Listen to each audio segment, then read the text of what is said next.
हाय, मैं हूं प्रगति। सोचिए अगर भारत के एक्सपोर्ट पर लगने वाला 50% टैरिफ अचानक घट करके सिर्फ 15% रह जाए तो भारतीय बिजनेस को मिलने वाला ये ज़बरदस्त फ़ायदा किसी सपने की तरह लग सकता है, लेकिन अब ये सपना हकीकत बनता दिख रहा है।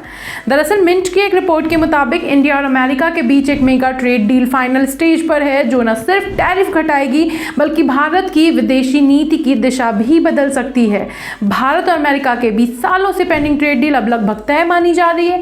इस डील से भारत के अमेरिकन एक्सपोर्ट्स पर लगने वाले 50% टैरिफ घटकर 15 से 16% हो सकता है, यानी भारतीय कंपनियों के लिए अमेरिका में एक्सपोर्ट का रास्ता पहले से कहीं ज़्यादा आसान हो जाएगा।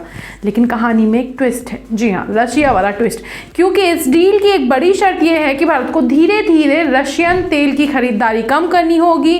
फिलहाल भारत का लगभग 34% क्रूड ऑयल रूस से आता है, जबकि अमेरिका सिर्फ 10% ज़रूरतें पूरी करता है।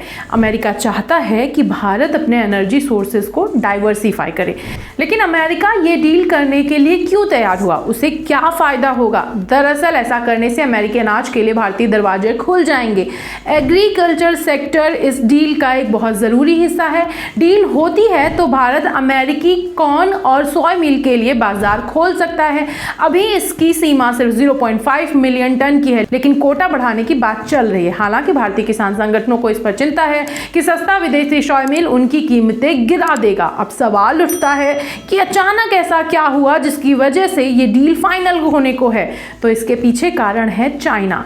चीन का बदलता रवैया। अमेरिका और चीन के बीच बढ़ते ट्रेड टेंशन के कारण अमेरिका अब नए भरोसेमंद ट्रेड पार्टनर्स तलाश कर रहा है।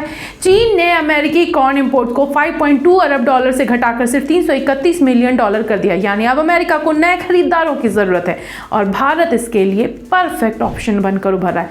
खबरों की माने तो इस डील की घोषणा अक्टूबर के अंत में आसियान समिट में प्रधानमंत्री नरेंद्र मोदी और अमेरिकी राष्ट्रपति डोनाल्ड ट्रंप के बीच हो सकती है। हालांकि कुछ संवेदनशील मुद्दे जैसे डेयरी प्रोडक्ट्स पर टैरिफ और एनर्जी कंसेशन अभी भी राजनीतिक मंजूरी का इंतजार कर रहा है। अगर ये डील होती है तो क्या होगा? भारतीय एक्सपोर्टर्स को भारी राहत मिलेगी, इंडो अमेरिकन ट्रेड तेजी से बढ़ेगा और भारत की ग्लोबल ट्रेड पोजीशन और भी ज्यादा मजबूत होगी। 2025 की अर्थव्यवस्था में उछाल आ सकता है, लेकिन सोया मिल और मक्का जैसे सेक्टर्स में लोकल किसानों पर इसका दबाव भी बढ़ सकता है। तो क्या ये डील भारत के एक्सपोर्टर्स के लिए एक गोल्डन अपॉर्चुनिटी साबित होगी या किसानों के लिए एक नई चुनौती लेकर आएगी? ये सवाल अब आने वाले हफ्तों में साफ होगा।